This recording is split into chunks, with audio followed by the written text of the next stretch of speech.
जब लोग आपसे कहें कि ये तुमसे नहीं होगा, ये तुम्हारे बस का काम नहीं है, और आप वो काम करके दिखा दें, तो जो सेटिस्फैक्शन मिलता है उसे मापा नहीं जा सकता, फिर चाहे वो काम सड़क पार करना ही क्यों ना हो। जिन्हें पब्लिक प्लेसेस में पानी पीने की भी अनुमति नहीं थी, जिन्हें क्लास से बाहर बैठाया जाता था, जिनसे पढ़ाई का अधिकार भी छीनने की कोशिश की गई, जिन्हें प्यास लगने पर ऊंची जाति के लोग आकर के ऊपर से पानी डालकर के पानी पिलाते थे, जिन्हें अनटचेबल माना गया, उन्होंने वो काम किया जो अनटच्ड है, उस स्तर पर कोई पहुंच नहीं सकता।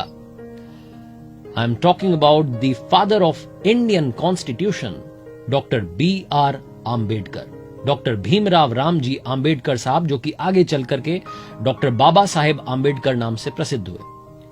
बचपन में इनके एक टीचर थे महादेव आंबेडकर साहब, जो कि अंबावडे गांव के रहने वाले थे, और बाबा साहेब से उनका खास लगाव था। उनके कहने पर बाबा साहेब ने अपना जो सरनेम था सकपाल वो हटा करके आंबेडकर लगा लिया।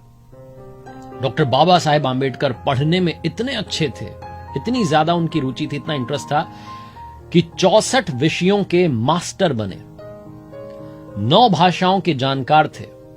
लंदन स्कूल ऑफ इकोनॉमिक्स से जो कोर्स 8 साल में कंप्लीट होता है, उसे 2 साल 3 महीने में उन्होंने पूरा कर लिया था, क्योंकि रोजाना 21-21 घंटे तक पढ़ाई करते थे। कोलंबिया यूनिवर्सिटी ने 2004 में टॉप 100 स्कॉलर्स की एक लिस्ट निकाली थी, जिसमें नंबर 1 पर जिनका नाम था वो हैं डॉक्टर बाबा साहेब आंबेडकर साहब। मेरा नाम है आरजे कार्तिक। स्वागत है आपका मेरी लर्निंग सीरीज सीखोगे नहीं तो जीतोगे कैसे में। आइए आज बात करते हैं 5 learnings from doctor Baba Saheb Ambedkar. Learning number 1, शिक्षा की इच्छा। ये जो इच्छा है ना शिक्षा पाने की, ये होनी चाहिए। ये बात सबसे पहले आप सीखिएगा डॉक्टर B.R. आंबेडकर साहब से। बाबा साहेब जब कोलंबिया यूनिवर्सिटी में पढ़ने के लिए गए, तो वहां की जो लाइब्रेरी थी, उसमें जब पियोन आता था, दरवाजा खोलता था, उससे भी पहले डॉक्टर बाबा साहेब आंबेडकर साहब पहुंच जाते थे और सबसे आखिरी में वहां से निकलते थे। और कई बार तो पियोन से रिक्वेस्ट करते थे कि थोड़ा और टाइम दे दीजिए, लाइब्रेरी थोड़ा और खोल दीजिए, आप थोड़ा और पढ़ लूंगा। 18-18 घंटे रोजाना पढ़ाई करते थे। इस कदर उन्हें पढ़ने की इच्छा थी, सीखने की इच्छा उनके अंदर थी। एक बार तो पियोन ने कह दिया कि क्या तुम यहां आकर के दिन भर पढ़ते रहते हो, दोस्तों के साथ मजे नहीं करते? तो बाबा साहब ने कहा कि अगर मैं भी वहां मजे करने लग गया तो फिर उनका ख्याल कौन रखेगा।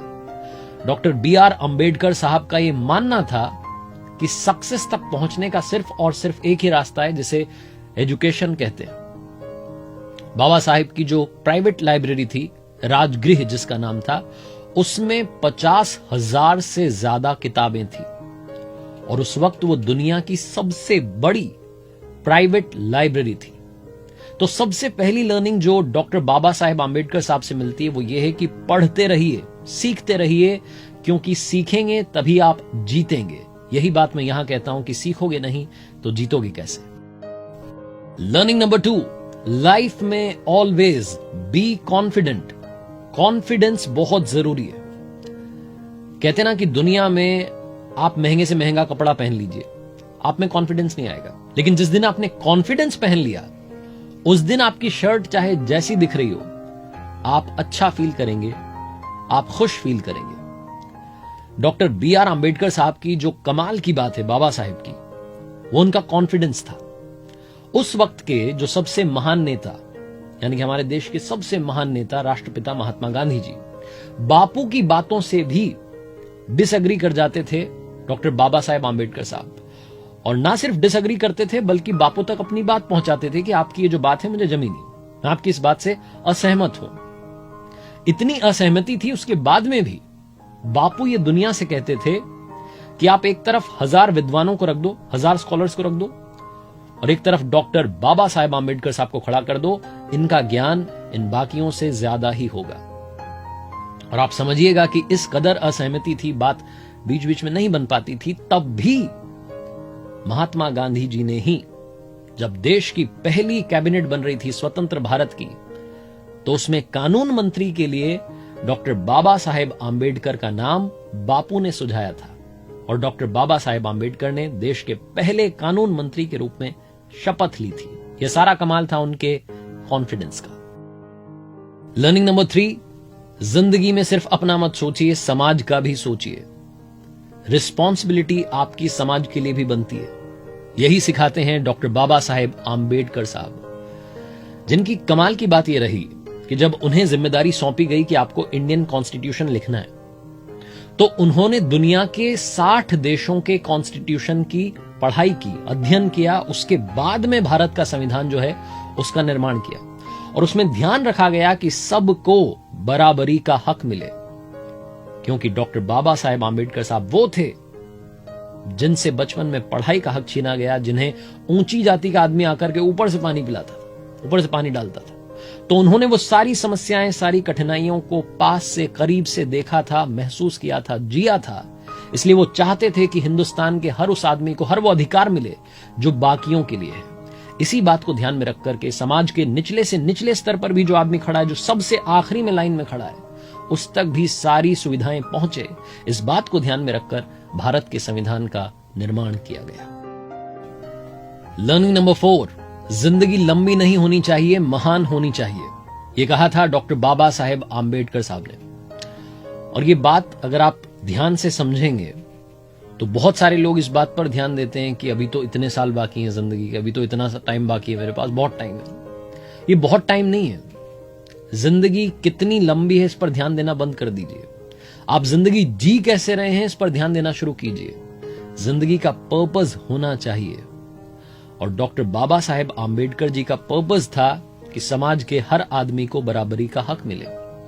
जो हक उनसे छीना गया, उनसे पढ़ने का हक छीना गया, क्लास के बाहर बैठाया गया, पानी पीने तक का अधिकार उन्हें नहीं था, उन्होंने कोशिश की कि वो पढ़ाई करें, उस पढ़ाई के दम पर इस सिस्टम को बदलें। और सबसे बड़ी बात, उन्होंने बदला भी।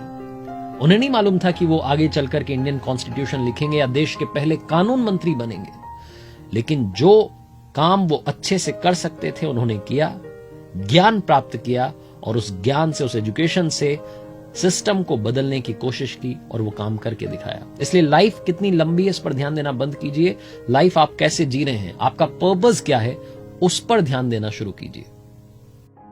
लर्निंग नंबर 5, आखिरी लर्निंग जो हमें डॉक्टर BR आम्बेडकर साहब से लेनी चाहिए वो है विजनरी होना। जिंदगी में विजन होना चाहिए। डॉक्टर बाबा साहेब आम्बेडकर साहब ने आज से 100 साल पहले विमेन एम्पावरमेंट की बात की थी, उन्होंने मटर्निटी लीव्स की बात की थी, मटर्निटी बेनिफिट्स की बात की थी, तब जबकि महिलाओं के अधिकारों के बारे में बात भी नहीं हो रही थी।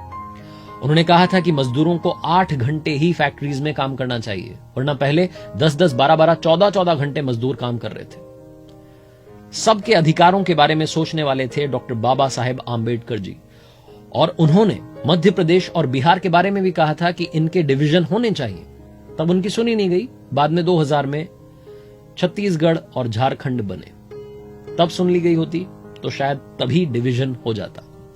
जिंदगी में सिर्फ आज का मत सोचिए, कल में मत रहिए, आने वाले कल की भी तैयारी कीजिए। यही सिखाते हैं डॉक्टर बाबा साहेब आम्बेडकर जी। और जाते जाते बात आसमान और समंदर की। डॉक्टर बाबा साहेब आम्बेडकर साहब ने कहा कि जिस तरीके से पानी की बूंद समंदर में गिरती है तो समंदर बन जाती है, वैसे इंसान के साथ नहीं होना चाहिए कि इंसान समाज में मिला तो समाज बन गया। इंसान को अपने डेवलपमेंट के लिए भी काम करते रहना चाहिए।